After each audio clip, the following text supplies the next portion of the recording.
Hello, ladies and gentlemen. Welcome back to the tiny digital room. Oh no, it's not digital today. Welcome back to the physical tiny room. I am Michael, one of the co-hosts of the program called Michael and Benjamin's podcast. But somewhat ironically, I am not joined today by Benjamin. Instead, I am joined by the man who has been called one of the sons of the outlaw who assassinated the man known as Liberty Ford. It's Shane. That's the sweetest thing you've ever said to me. You see, Shane, what I've done there is I've mixed together the names of lots of different westerns. Arguably the greatest genre of films ever made. Well, Shane, that we will argue. But first, as our special guest this week, I would like to do you the honour of letting you introduce the theme music. Michael, play the theme music. Theme music for the podcast. We don't actually have any theme music, but I hope someone will make some up for us.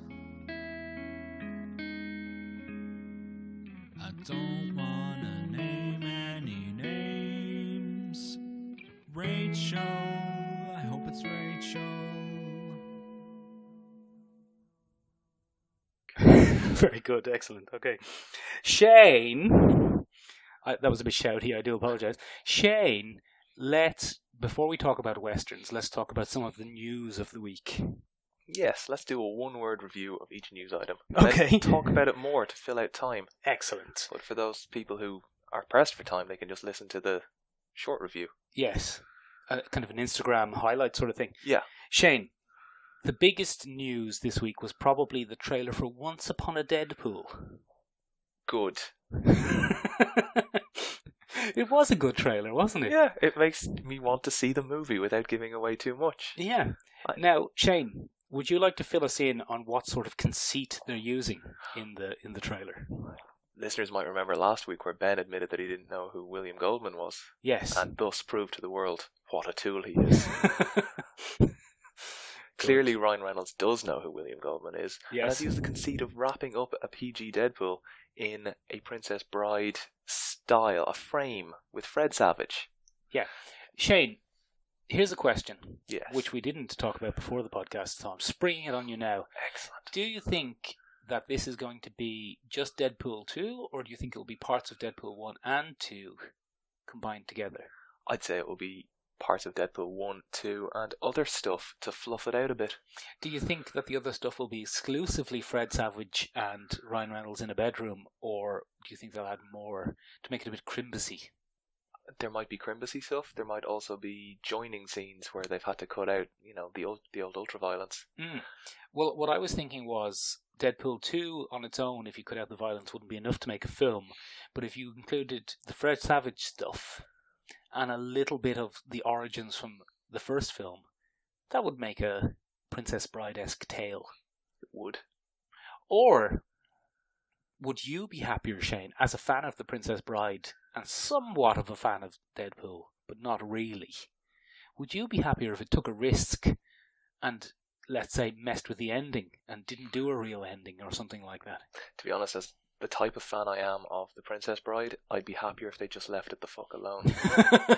A kind of obsessive fan. Yeah, I'd really like to know that Ryan Reynolds and all of the celebrities that I like are fans and enjoy it as much as I do, but I prefer they didn't touch it at the risk of sullying its memory. Shane, from the cast of The Princess Bride, who yet lives? Fred Mandy Savage. Patinkin. Yeah. He's in some sort of Criminal Minds or something. Mandy Patinkin has gone a bit mad, hasn't he? He's very anti-violence. Yeah, is that what classes as mad in this Yeah. strange new world we live in? Yeah. He certainly wouldn't like to be involved in a Deadpool. He mightn't like to be involved in a Deadpool. But then again, there's a couple of people who probably wouldn't like to be involved in a Deadpool at the risk of being skewered. Yeah. Also, Andre the Giant. Andre the Giant would like to be involved because it would mean he was alive. Yeah. Well, he wouldn't like anything, Shane, because he's dead now. Yeah. He is dead. Death is the end of all things. Is that a Princess Bride quote? No. Oh, that's a shame. Just nihilism. Do you have a... Just run-of-the-mill nihilism. Do you have a fitting Princess Bride quote for us, Shane? Just on the spot. Just very quickly there. No, No, they've you all don't. escaped me, you prick. The famous quote, they've Yeah. all escaped me, you prick. So yeah, Shane, here's the thing. Do we really want to spend, and we live in Ireland, Shane, do we want to spend the guts of €17 each to go see a film that we've mostly already seen? Well, I have to because I love the book and the Yeah. film. Deadpool, No, the other one. The Princess Bride. That one, yeah. Not enough to know any quotes from it. Not on the spot. I mean, it's not like you've accidentally started the podcast. You didn't know this was happening. I did, but you didn't mention there'd be quotes. I did. Remember you were going to make some up about Ben? Oh, yeah, we were going to miss a tribute quotes to Ben. Yeah, that's why I was trying to set that up. Never mind. Look, we'll get better at this as we We go will. along. That's the theme of the podcast, really, isn't it? Yes, getting better. Shane, speaking of your hero and mine, Ryan Reynolds. Yes. Um, He has heroically stolen an idea that Netflix has already done with Happy. Go on. He is the talking character, Detective Pikachu, Mhm. that some other character is the only one who can hear him. Oh, is that the conceit of Happy? Yeah, Happy is an imaginary creature Okay. that helps him solve a crime. But Pikachu isn't an imaginary creature. No, but... Well, I mean, Pikachu is an imaginary creature, obviously, but in the film, he's a real creature. Yes, but he's real in the same way that my dog is real. The voices that you hear from my dog are largely in my head, Oh, aren't they? I don't. What does he say? Mostly just wanting food. And Princess Bride quotes that Yeah. you can't come up with at the moment. He's not fond of Ben. It's a good Ben bashing today. Yeah. That track has skipped there a little bit. I wonder what that's going to sound like in post production. Did you think that Detective Pikachu looked good? Yes. I was surprised. You forgot to do your one-word review. Okay. Okay, good. I was surprised because it started and I was thinking, oh, this doesn't look like it's for me. And then I saw his little Pikachu face and I thought, this might be for me. And then he started talking and I said, that's Ryan Reynolds. Well, I didn't. I actually said, who's that? Who's that? I said, partner, because we don't say her name on the podcast. Partner, who's that? Who is that? And she figured it out first. Oh, well done. Yeah, I was very disappointed in myself and my pop culture One knowledge. partner treat for her. A little biscuit. A little biscuit. Yes. Heart-shaped and wrapped in a ribbon, no doubt. Yes. It's a weird one though, isn't it? Because it's weird to mix a Ryan Reynolds sassiness with something which is usually so sincere as Pokemon. Yes. And like the sincerity of Pokemon is what I missed out on. I was too old for it when it kind of hit our shores. Mm-hmm. Never got any interest in it because it was a kid's cartoon and I was a teen. I think you would have been close to college, I think. Would I? I think it came out when we My were... younger brother, who was 9 years junior to me, Yes. was into it. That Right. was the age. Okay, I watched it. But I think I watched it largely instead of going to college. Interesting. Admittedly, you watched your cats in the back garden largely instead of going to college as well. That's also true. So it was about as entertaining Listen, as the politics of four cats fighting. young listeners. College, overrated. Yeah. Don't Learn a don't- trade. Yeah, Start a podcast, earn millions that way. yeah. Podcast millionaires. That's where the money is. Podcast millions. Yes, I watch Pokemon. I think it would be tragic if they don't have the famous theme tune in Detective Pokemon. Maybe as a closing credits song. They might have with Ryan Reynolds. He likes a good self-reference. He could do it. He could sing it. He could sing it a little. What does Ryan Reynolds sound like? If Ben were here, he'd do a good Ryan Reynolds voice. He does do good voices. Yeah, you do Ryan Reynolds there for us. No. Okay, good. They're very accurate. Yeah, so, I mean, because I've always wanted to be the very best, like no one ever was. That was me doing Ryan Reynolds, doing Ben, doing Ryan Reynolds, doing the Pikachu, doing the Pokemon soundtrack theme music. yeah, that's what it sounded like. Yeah, good, spot on. Speaking, Shane, of entirely unnecessary remakes of things, I've kind of ruined your Yeah. bit there. You have a bit. You watched because I didn't have time because I had to drive to Portlaoise and back 4 times today. That's a whole other For any story. of our international listeners, Portlaoise, it's worth driving to and back from. Once, Yeah, not maybe not multiple times. It's been a long day. Shane, what was I saying there about the Lion King? You were about to introduce the Lion King. Yes. We were going to talk about. Yeah, it. I haven't seen the trailer. What did you think of it? Because I haven't seen it. Why? Why am I asking you this? No. Once again, we're on a podcast. Okay, the premises are chats. Yeah. Yeah, just why bother? Why? Because, I mean, cynical reason or real reason? Even cynical. Surely if you had as much money as it's going to take to make this film, you could just make an other different good film. But that film, Shane, wouldn't be guaranteed to make money. This isn't guaranteed to make money. Yes, it is. Surely there are lots of people like me looking at it going, I'm not going to bother my whole scene that. I already own the VHS of that movie. I have no way of playing it. Yeah. Sometimes I lick the tape and imagine what it would look like playing back. No, I think, Shane, when did The Lion King come out? 90... Again, my younger brother was a child. He was born in 91, would have liked it when he was about 5, so I'm going to say... You're going to go 96? 94 to 97, sometime in there. I think it's a bit earlier, because your brother would have seen it on VHS after it finished up in the cinema. Yeah, that used to take 2 years. Yeah. Almost. If bloody... Kids these days. They don't know what they've got with their smartphones. That's a different song. I'm going to look it up. You kind of freewheel there, Shane, while I look up. Okay, yeah. So the trailer, I watched it. It looked like a shot-for-shot remake of the movie, and I just can't understand why. And I thought initially maybe it was a testament to man's constant fight with nature, and they'd wrangled all of these animals. But it's all CG. So it was wrangling, I suppose, Koreans into animating it. Jesus. I mean... Aren't they still the powerhouse of like worldwide animation? I'm not saying what you're saying there is racist. I'm just saying that maybe Disney are. Oh. The Lion King came out in 1994. See, nailed it. Shane, I feel that you and I together saw the remake of The Jungle Book. Did we? Did we? Didn't we? I know. I mean... I've seen so many remakes of The Jungle Book. Did you see the recent Jon Favreau live-action version? No. Oh, well then I didn't see it with you. No, that sounds like something you might go to with your partner. With my good lady friend. Yes. I don't think it would be, because I think she generally doesn't like watching films where animals might be in peril. Yeah, that's pretty much what The Jungle Book is about. Yeah, it's animals in peril, basically, and a precocious boy. It would have been better if she didn't go because she thought Rudyard Kipling was a racist.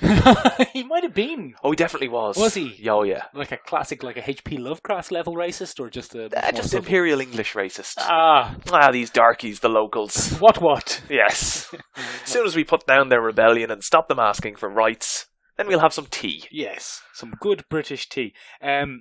No, that's not why. She just doesn't like animals in peril, even if they're evil animals. But can animals be evil? Isn't that just a human construct? Well, that's a very moral, relativistic way of looking at things. That's isn't it, how I Shane? look at things. I don't like to see things in right or wrong. Mm. You know, I like to take each situation as it comes and find the easiest path out of having to do any work. Like Hitler? Yeah. No. I think... Surely one of the great leaders. One of... Yeah, oh God, what have I said? That's not what I meant. Where were we? Yes, I think we were digging a hole for ourselves. Dig up. Jon Favreau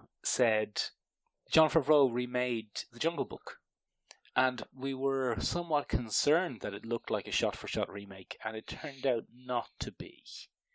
For example, the songs were largely different, and the overall plot was the same. Can't really not be the same. Yeah. Being something of a classic. Yes, but, for example, King Louis. Yeah. Do you remember King Louis? Jungle VIP. The Jungle VIP. He was played by Christopher Walken. Oh, excellent. And he was much more sinister. He was a kind of giant King Kong-esque ape. That's what you get when you cast Christopher Walken. Yeah. You could cast Barney the dinosaur, you know, and get something nicer, or you could cast Christopher Walken as Barney the dinosaur and have Godzilla. Yeah, and it'd be pretty sinister. Yeah, it'd be pretty good. What I'm saying is, it wasn't a shot-for-shot remake. It was very close, but it wasn't like that Psycho remake by... Who did that? Yeah, I'm making a confused face. The Psycho remake. Someone remade Psycho, and they genuinely remade it shot-for-shot. Oh, they just did it in colour, didn't they? Yes, and with that annoying guy. The guy from... Ben. Very good. No, the other one. The guy who's in the comedies, You know the guy. He's in the John comedies. Candy. No, he's dead. No, he's dead. Yeah. Another one. Yeah. Rodney Dangerfield. No, also dead. Doesn't matter. He's Ben Stiller's friend, I think. Oh, Kevin James. No, that would be good though, wouldn't it? Kevin James in Psycho. So yeah, the internet reaction to it seems positive, because Shane, what you're forgetting is, and I've just read your mind there, so I can tell you clearly what you're forgetting, is that the came out in 1993. So people who were born in 1993, like Ben, Oh God, for them, it's a before they were born classic. oh wow, See what I'm saying? yeah, So ripe for a remake. yeah. For us, born somewhat earlier, it seems a bit silly. Yes. But we have put up with remakes of things. Well, we haven't. We usually complain about it. Oh, endlessly. Remember how upset I got at that remake of The Magnificent Seven? Yes. Through a legitimate strop. You did. You had a little hissy fit. I did, yeah. We might get to that in a while, actually. We can swing back around. But yeah, the young people today, Shane, they don't know how good they have it with their bloody remakes Yeah. and their high definitions. So yeah, it seems ripe for a remake. And don't forget, we're coming on the crest of a wave of Disney making massive money from remakes. Jungle Book was very successful. Beauty and the Beast was, I think, the most successful non-superhero movie of last year. Was it? Because it was crap. I haven't seen it. It had Emma Watson in it. It did. And Legion. Yeah, that guy. Can't remember his real name. He's English. He's surprisingly English. Something with a H. David. David. Stephen something. Javier. Yeah. But spelled with a H Yeah. instead of a J. That's not how you would spell it. No. By the way, Shane, you know what I watched the other day again? That opening scene from the last episode of Legion Season 2. Yeah. Bloody spectacular. I also watched that again the other day. It's very good. Mostly because since I had seen that scene here with you, Yes. I didn't bother watching the last episode. So finally got around to watching that. Oh, It was quite good. yeah, it's quite good. Yeah. But I That like. scene. Yeah, that scene's very good. The rest of the episode is a bit weak by comparison. What are we talking about? Yes, Lion King. Crest of a Wave. Disney. Disney, Beauty and the Beast. Jon Favreau. They did Cinderella. And Cinderella was a very popular remake. Not as massively financially successful as the others. But this is what Disney are doing now. This and Marvel films. Good for them. Yeah. I mean, there's no shame in moral bankruptcy. Have you... But all morals are relative. Yeah. Until you start fucking with things that I don't want you to remake. Then you're just categorically evil. Yeah. Did you see any of the trailers for Toy Story 4? No. Nor have I. I don't think I've even seen Toy Story 3. Toy Story 3 is very good. Yeah. And A lot of people have said that, but they've also gotten teary about it. yes, And despite my cold, hard exterior, I'm a bit of an emotional wreck inside. you don't want to cry in public. I don't want to cry at the wrong time in public. You, For example, I watched Up. Yeah. And like everybody cries at the same time in Up. Yeah. Not me. when did you cry? When he gave him the little thing at the end, he had a surrogate father figure. Don't give a shit about an old lady dying. That old lady died. Served her right. Yeah. Shouldn't have been so old. Yeah, fucking time passes, things happen. Yeah. But your dad, no. Jesus, it's getting weird. Shane, So yeah, you know what the relevance of Toy Story 3 is? What's his name? Old Snuggly Bear. You haven't seen it, so it doesn't Baloo. matter. No, the villain in Toy Story 3 is very much from a Western kind of tradition. Oh, interesting. He's a kind of... Some sort of baron? Yeah, you could imagine him as a corrupt mayor. A kind of portly, corrupt mayor who seems like a nice guy at the start. And Could be played by Gene Hackman. yeah, it might have been played by Gene Hackman, actually. I'm not sure. That microphone thing is really jamming into the side of your head. Oh, there. it is. I have a massive head and a tiny microphone headset thing. Yeah, it's really sticking in there. I can see it swelling a little bit. So, Shane, the reason that we brought you in today and got rid of Ben is I wanted a break personally. But also, you'll remember back, and people who do listen to us consistently for some reason, you'll remember back to a few months ago when we talked about superhero fatigue. Yes, I And- do remember that. And we talked about, it's kind of common these days to say there are too many superhero films, their popularity will never last, and that people will get fed up with them. They will be the victim of their own success, basically. That people will get so fed up with there being only superhero films that eventually superhero films will fall out of popularity and fall out of favour, and they will they'll be replaced by a new genre. And what the people who say this, Shane, I don't want to name names, but let's say BuzzFeed. Oh, I hate BuzzFeed. Or maybe Screen Rant. Ooh. They're Or just Mojo Watch. Watch Mojo. That one, yeah. 10 reasons why there are too many superhero films. Cinefix. Yeah, one of our competitors. Yeah, massively more successful competitors. Yeah, They don't even know they're competing with you. yeah, that's not great. Maybe So you should do more lists. anytime we've done a list episode, it hasn't been very popular. I think our listeners are a little bit more discerning. Ooh, I well think done, listeners. Yeah, I think our listeners are the sort of person who might turn off a thing if it's just about a list. And the list we made of the best Marvel villains was our least popular episode ever. Wow. Yeah, which I thought was interesting. Not the episode; it was terrible. But, the interesting statistics. Where was I going with that, Shane? Before you interrupted me. You were doing the decline. Oh yes. So, there you people go. say Back on track. people say that there is inevitable decline in superhero movies, and what they often point to as a comparison is the rise, dominance, and decline of. And you and I have been arguing about this all week, Shane. So I'm going to throw a couple of options at you, and then you tell me which one is the best. Okay. The rise, dominance, and decline of the Western, or the cowboy film, or the West. I've only got two. The Western again. Yeah. So, Shane, Throw those options, Mick. I'll catch First them. of all, Shane, is a Western a cowboy film? Doesn't have to be in my mind. Right. Cowboys need not be present. Right. I think a Western can be defined by the presence of cowboys or some sort of cowboy surrogate. Right. I saw one list aggregate no. website that defined Star Wars and Han Solo as a Western, fitting the general mold. Right. I didn't. I hate Star Wars, so Yeah, okay. that's true. Or it can be geographical, Mhm. or hugely thematic. Go Or on. you can just take a lad in a cowboy hat and throw him in a pickup. A la Woody Harrelson in a couple of things.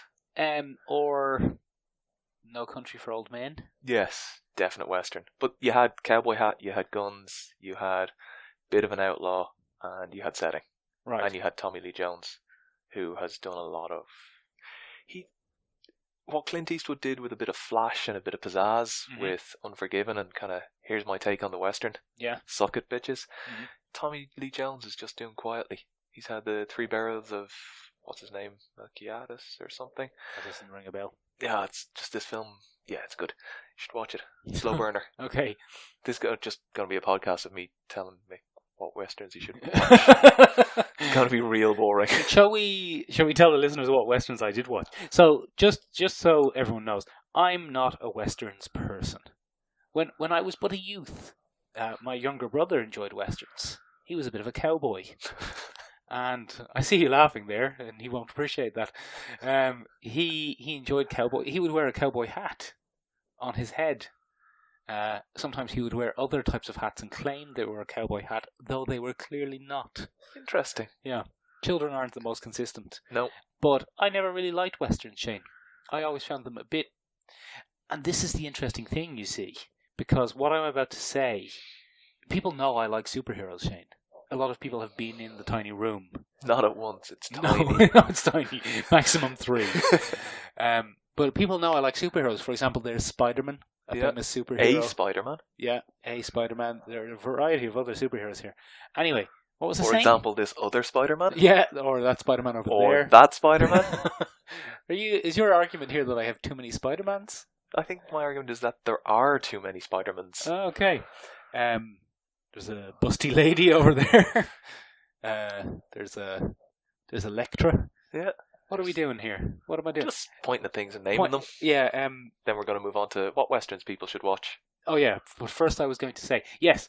Bearing in mind that people who know me know I like superhero films, and one of the interesting things about liking things is that people will often feel a need to tell you their criticisms of that thing. That's nice of them, isn't it? Yeah, isn't it? Isn't that good? And one of the most common kind of criticisms you hear of superhero films is that they're all the same. Interesting. From an outside perspective. Yeah. It's some sort of loser, gets his powers, fights an evil version of himself. Women are decoration. Yeah. It always ends up in some sort of third act spectacular denouement, but they're all the same, really. And I would say you can level many of those criticisms at what I used to call cowboy films, but for the purpose of this conversation, I will call westerns. Yes. Yeah, I don't. You'd like some input on that? Yeah. That's kind of what I was okay. hoping for. See that? It's a back and forth kind of conversation thing we're going for. You could. I think it's harder to do it now because the body of work that the western or cowboy film, if you will, has accumulated is much grander than the body of work that the superhero movie has accumulated. Over a much longer time. Obviously, yeah. That's not me criticizing the superhero movie, but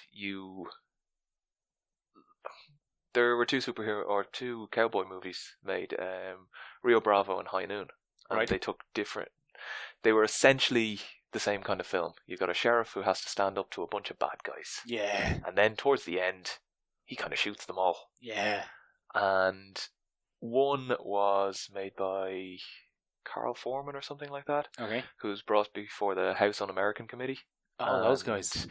Wouldn't name people he'd been in the Communist Party with. So good lad. He essentially got driven out of Hollywood. And one of the people who helped with that and blackened his name was John Wayne. Oh.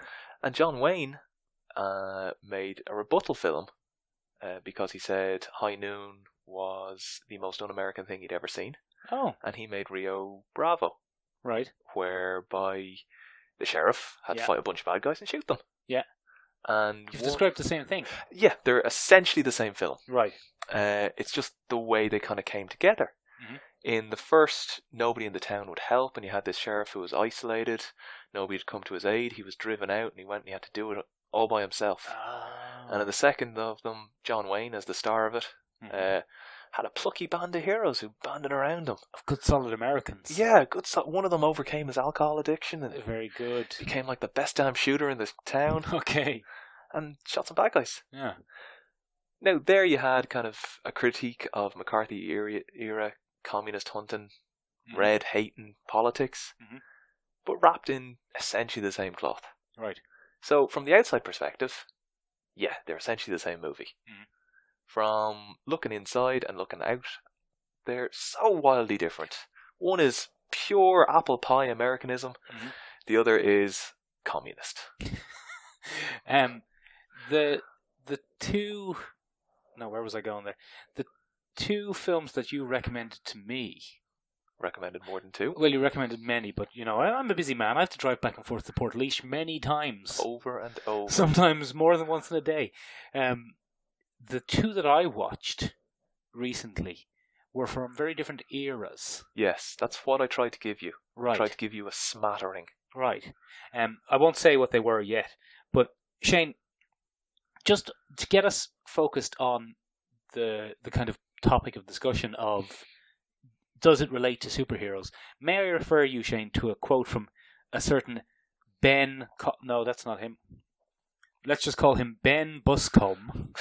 And Ben Buscombe said this in 1911, right? And you may have seen the same sentence, almost word for word, on BuzzFeed about superhero films.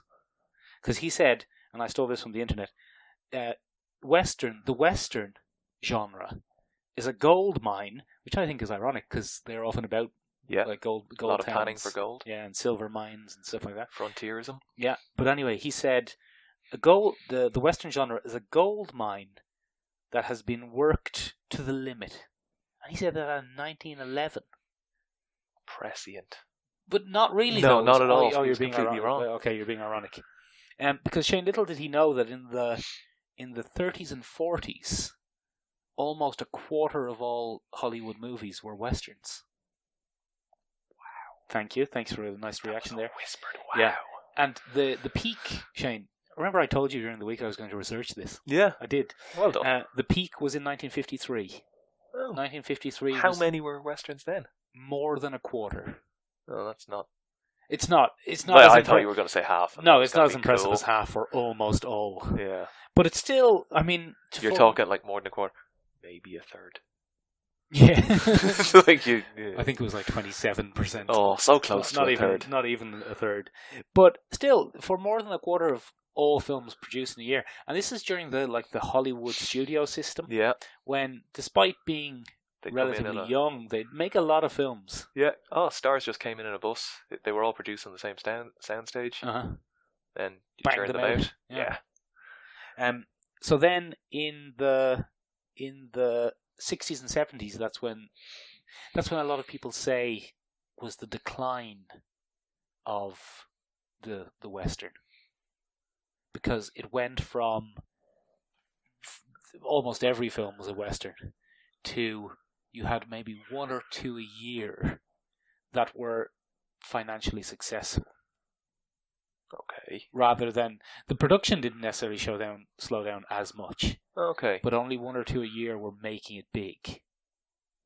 And what was taking over at that stage, or what was coming in? Probably war movies. War and crime. Yeah. And cops. You'd had a couple of wars that people would remember. Yeah.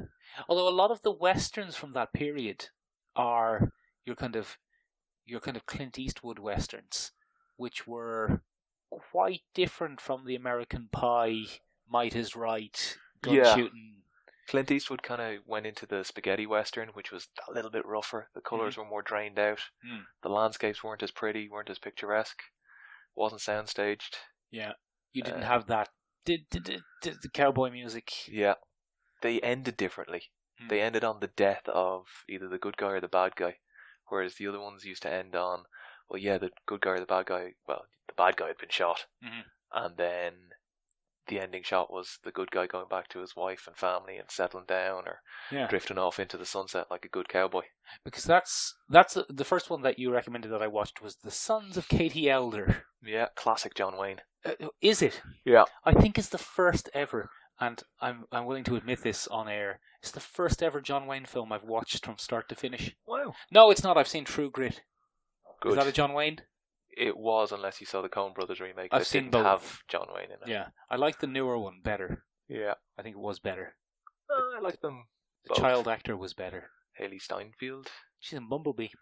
Ugh. She's not a child actor anymore. No, she's gone seriously downhill since True Grit.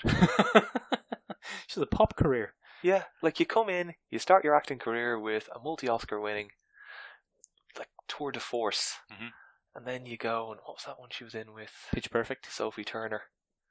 Oh, that they were Samuel L. Jackson's assassins. Teen Spies. Yeah, I think that's what it was called. Samuel L. Jackson's Teen Spies. God, it was crap. Yeah, it wasn't very good. That was a weird one, though. That was one that it stunk of being made for television, and then Sophie Turner and Hailey Steinfeld became a little bit more famous, and they said, "Fuck it, we're throwing Samuel L. Jackson. Throw in Samuel L. Jackson, stick it in the cinemas. Yeah, see if anyone goes to see it." They didn't. No, it was no good. What was it called?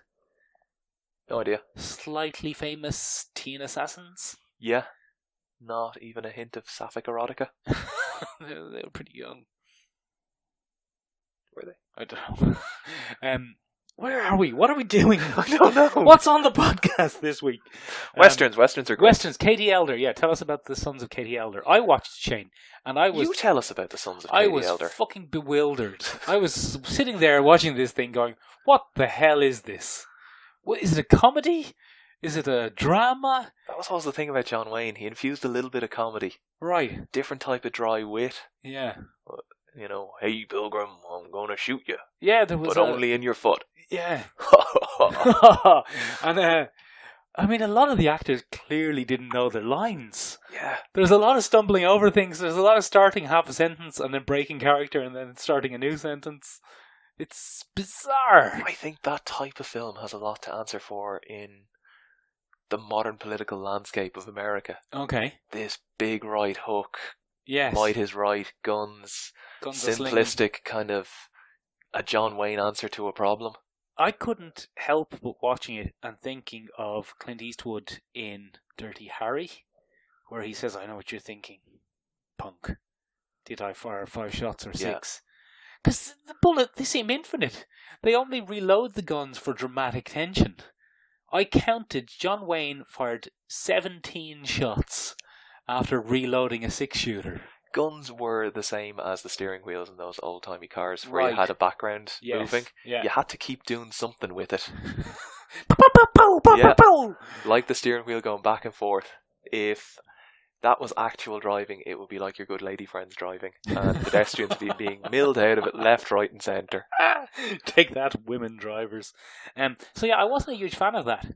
I also thought there was a lady character who looked like she was going to be a love interest, but she only showed up really to scowl at them. Women frequently did that. Yeah, the women in it were just kind of fishwives. Yeah, women haven't had a fair shake in westerns. Right. And it would be wrong to talk about westerns and not acknowledge how all of those original brown-skinned people were bad. Mm-hmm. And how initially, at least, General Custer was seen as quite the hero, and he died with his boots on, or whatever that was called. Uh-huh. You know, the poor man, ambushed by all of those people he was just trying to kill. Yeah, just trying to kill them and get rid of them. Yeah, I mean, It's a simple genocide. I mean, they wouldn't just catch smallpox and fuck off. Like the Aztecs. Yeah, so he had to go out and do some old-fashioned kill, and then they ambushed him. Yeah, the pricks. Yeah, I mean, westerns, checkered past. Come here for a second, though. Then the second film I watched that you recommended was from only about 11 years later, but so different. So different in tone. Yeah, so it was the outlaw Josie Wales. Yeah. Eastwood had come back to America, Uh-huh. was done with the spaghetti westerns, Right, had learned a lot from that, right. was moving into this, his own kind of, I don't know if he produced it, but I think he was... He directed it. There was a whole drama. He got the director fired because he didn't like the director's vision. And he got the director fired and took over as director, which resulted in a new law in the Screen Directors Guild called the Clint Eastwood Rule. Ooh. If an actor or producer fires a director or gets them fired, they then can't take over direction. Nice. I'd like to have a law named after me Yeah. for being something of a dick. Yeah. So, yeah. But really good film. Yeah, very good. Um. Some great one-liners. Yeah. Like, both Eastwood and John Wayne and most of the other kind of big Western stars were good at delivering a one-liner. Yeah. A lot of silence. Like, there's a laconic wit to Westerns, which I really like. Mm-hmm. But Eastwood just nails it. My favourite was dying ain't no way to make a living, son. Oh, brilliant. That was my favourite. Hairs on the back of my neck. Even with your delivery. Thanks, even with my slightly hesitant delivery. The thing about that I saw was the West in that was a kind of filthy, horrible...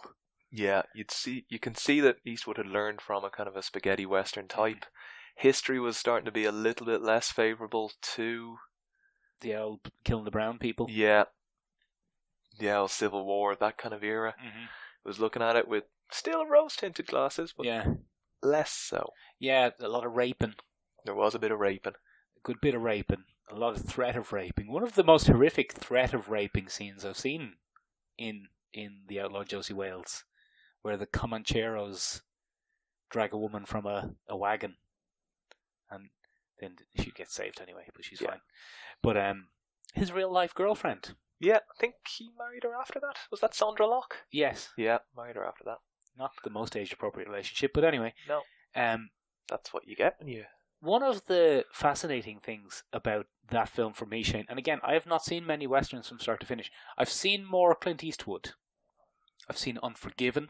Have you seen it? Unforgiven is great. Unforgiven is very good. To be honest, I think in a year from now, I won't be able to tell you which scenes I remember from Unforgiven and which I remember from Josie Wales. Unforgiven, like, when you talk about the comparison between superhero movies and Western movies, you're really hoping that superhero movies, they'll continue to expand. You'll finally start to get Oscar-winning ones for, like, Best Picture, you know. I don't care about the Oscars, but ones that are industry recognized as being great. Right. That happened with the Western. moved on, and then you kind of come through that where they're still being kicked out, and every now and again you'll get your Dances with Wolves or something like that, or what we like to call Avatar. the Ben Colopy of westerns. That Ben. You get those, they win awards, but then you get somebody who's been through it, start to finish. Imagine like if 30 years from now Robert Downey Jr. came out Or Chris Pratt. made a film, something like Birdman. Tom Holland. Like Birdman came out and it was Keaton, and he'd been through Batman. He knew that Birdman wasn't as good as Unforgiven, right? But it would be nice if superhero movies down the line had a character who'd been through it, who could relate. There was like the name recognition, the understanding of it, and they made their simple hour and 40-minute statement about what a superhero movie should be. And then you could just go, yeah, that's enough. I see. That'll do, pig. So, Logan. Getting there. Nearly. Yeah. Getting there. And you could kind of imagine if Hugh Jackman had made that when he was legitimately 65 or 70. Yeah. And I think if that had happened, some of the excesses of Logan, some of the things I wasn't that fond of, might have been taken out of it. Yeah, that's where you're heading. That, like, if you want to compare the Western and the superhero movie. Well, we do, Shane. That's why we're doing this whole thing. You're going to churn out stuff as budget, things like that become more accessible. You're going to have Sci-Fi Channel and various other creators just coming out with cheap sci-fi movies. Yeah. Cheap superhero movies. Because, I mean, you've got Netflix now churning out a couple of Westerns. The Coen brothers have a new one out. It's a kind of a collection of vignettes. The Ballad of Buster Scruggs or whatever it is. That's Western in theme. Tonally different stories within. I've heard mixed reviews. Haven't had a chance to watch it. Neither have I. You told me to, but I didn't. Because I was driving back and forth to Port Such responsible driving, not watching Westerns as you go. Well, yeah. Bloody Port Go on. But yeah, you're going to have that continued kind of production like you had with the Western. But every now and again you're going to hit a high note that just succeeds on all levels. Logan is probably the best example of that so far, but still... Dark Knight Rises? The Dark Knight. The Heath Ledger one. Yeah, I mean, it was good, but it wasn't the statement about... It was a very good movie. Right. But I think where Unforgiven succeeds is it's Clint Eastwood's... It's Clint Eastwood's essay about what a Western could and should be. Right. It starts off, you've got William Money, is it William Money? He's this, he's down and out, he's there, he's kind of moved away from the outlaw lifestyle. He's just a pig farmer, and next thing there's a reward offered by some prostitutes, and he's drafted in, but his sight is gone, he can't shoot straight. There's a bit of a fuck up with the first attempt to kill a man. He pontificates about what it is to kill a man. Yeah, one of the great Eastwood quotes is, "You take away everything he ever was and everything he ever could be," or something along those lines. I butchered that quote. Classic Ben. Classic Ben. And then towards the end of it, the Curly Bill. Is it Curly Bill? Little Bill? Something Bill? Gene Hackman. Curly is... Dennis Hopper is in The Sons of Katie Elder. Oh, excellent. Anyway. Sorry. Don't distract me. Yeah. Gene Hackman kills his friend, and he walks into a bar and outdraws everybody, and he's instantly transported back to being the classic Western hero who can shoot a man down. Exactly. It's just this... It's brilliant. I mean, anyone who is listening and hasn't seen that should probably just turn off the podcast now and go listen. No, stay for the end Come of the back podcast. To us. We'll have more intelligent things to say. I should do that. We get 2 listens, I think. Yeah. People do it with enough time between it. Take a break. Yes, so Logan then. Getting close. You could imagine then, let's say, instead of kind of shooting their wad with stealing a lot of the imagery from the Dark Knight. What's the Batman where he's old? What's that called again? Ben would know if he was here. The one where he's old and fights Superman. They stole. Well, they stole a lot of the imagery from that comic about old Batman for Batman v Superman. Oh, okay. You're moving your mic a little far from your mouth there. Get that back. Get as close to you. Because it really, really hurts my head. I'm suffering for the art of this podcast, and we're rambling.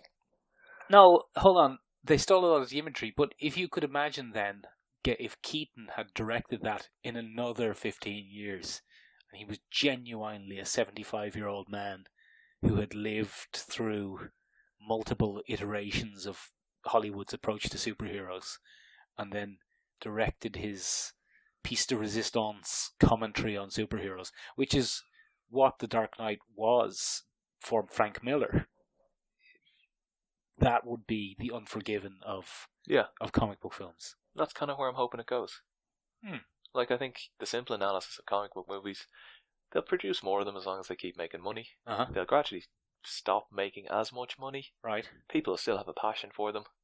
They'll produce the occasional really good one. Right. That garners awards and praise and is actually decent. X-Men Apocalypse. No. X-Men Dark Phoenix. No. X-Men... Probably no more X-Men. No more X-Men, okay. So certainly nothing in that universe. Okay. They've gone too far. There is no First Class or Days of Future Past that can drag them back from how much they fucked this up now. Logan came close. Logan did. By ignoring a lot of it. Yeah, well, I mean, those films, you can't not ignore it because it doesn't make any sense with ignoring it. What do you think, Shane, about the idea that the Western didn't decline, but instead evolved and diversified? And a lot of films that we have are really Westerns in disguise. I would agree with that to a certain extent. Apart from the fact that you set this up as decline in pure numerical and financial success terms. Right. You've framed the question to box me into a hole here. Oh, good. Yeah, a lot of, like, I would say that Dread with friend of the podcast, Carl Urban, is a Western. Right. Now that, what was the other film that was almost exactly the same as that? The Raid. The Raid. The foreign one. The foreign Dread. Yes. That was not a Western. Right. And I think the difference between that, they both went into a building. A building and had to fight their way out and were lawmen and all the rest, was entirely down to the approach of the leading character. Guns versus kicking. Not even that. I think you could have something like The Warrior's Way, which was a kicking and sword fighting movie, was a Western, because you had setting and all the rest. Yeah. But Carl Urban went in and he did his best Clint Eastwood chin acting. Yeah, he did. And was that kind of laconic, taciturn, hero of the piece. Yeah. Whereas the other guy was panicked and fleeing and he's still kicking ass, don't get me wrong. It probably more efficiently. Yeah, with his feet. Yeah. It's traditionally how you kick. And what was her name in that? Lena Headey, what was her character's name? Mama. She was very much your classic Western villain. Classic villain. Like you had henchmen. Yeah. You had... a Gatling gun. You did actually have a Gatling. You gotta love Gatling guns. You're right, that was a Western. Yeah. Huh. Even things like the Lethal Weapon series. They're arguably Westerns. Yeah. Because where's the paperwork at? Oh, I hate paperwork. Everyone hates paperwork. Yeah, I mean, and in terms of decline, you've got, say, Justified, which we all know is my possibly favourite TV series of all time, because it's about a cowboy, lawman. But it's in the modern era. It is. That's in the south rather than the west, isn't it? Yeah. Kentucky. That's south. Is it? Yeah. Southwest? Yeah. Okay. Yeah, it's just great. So people should watch that too. Watch that. Justified with Timothy Oliphant. One of your favourites. One of my favourites. It's the self-control. For anyone who's ever seen Dexter and Punch the Wall, as that ended, you won't be disappointed when Justified ends. Oh, really? Yeah, it's just great. People have said that what Westerns did by diversifying, and we've kind of touched on it here in a lot of ways, but, that we haven't had yet the superhero equivalent of what Stagecoach was to Westerns. The musical, the fun. I'd argue that we're kind of in that process now. Yeah, we're getting there. Thor Ragnarok was quite fun. Thor Ragnarok was a comedy. Yeah. Deadpool is a flat-out comedy. Yeah, no denying it. And then we do Most have... of the X-Men movies are just farces. Yeah. They're the carry-on of the yes. of the superhero genre. Oh, Logan. Carry on up the cerebro. Oh no, that's not terrible. great. That might be the name of this episode. Shane, okay, let's get ready to wrap it up then with some bloody. You've already told us to watch Unforgiven and Justified. Give us a few more recommendations, or I can read out the list of recommendations you gave for me. Outlaw Justice. Man Who Shot Liberty Valance stands out in my mind. Black and white. I want to say Gary Cooper, could be completely wrong about it. Excellent film. Go see it. Worth it for the last 30 seconds or so. Oh. Where somebody comes up to him on the train and goes, "Nothing too good for the man who shot Liberty Valance," and the entire movie is like just a rebuttal of that point. Huh. What else did I recommend you watch? I'll have a look here. I'm having a look at my list. What's Hondo? Oh, Hondo. That's, I don't know. It's crap. Was it? Just Google Hondo. Have a look at the scene of John Wayne teaching a kid to swim. You said Tombstone. Tombstone. Val Kilmer. Mm-hmm. The best Doc Holliday ever. Really? Yeah, just go That's watch. the most effusive praise I've ever heard for Val Kilmer. Ah, gotta love Val Kilmer. It was before he got fat. Okay. Well before he got fat. Oh, good. His delivery, his gauntness, like there's nothing about that movie that isn't quotable. Mm-hmm. It looks back, it does the shootout at the OK Corral, and I'd say that scene lasts about a minute and a half, mm-hmm.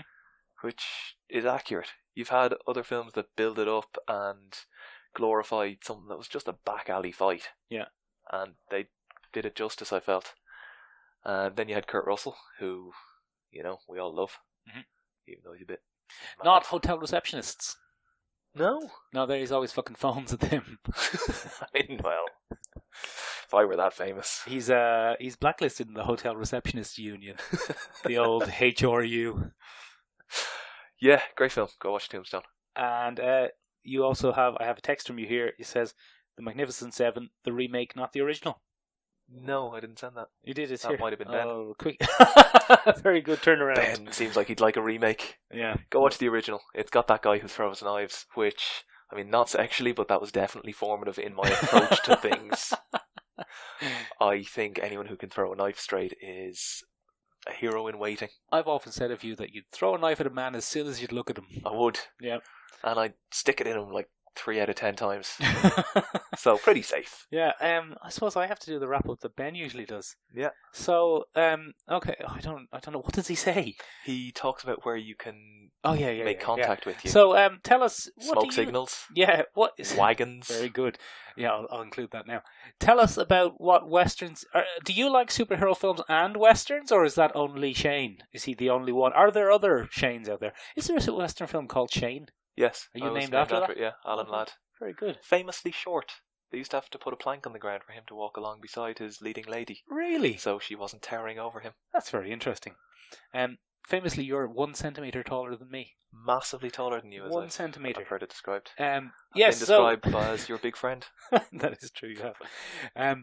Let's say, do you like Western films and superhero films like Shane? If you do, tell us some of your favourite Westerns, maybe ones we haven't mentioned that people should watch. Or, you know, if you have any other ideas about how there are similarities between the genres, either within films, in the structure of the films themselves, or the kind of overall arc of their popularity, let us know in the old comments.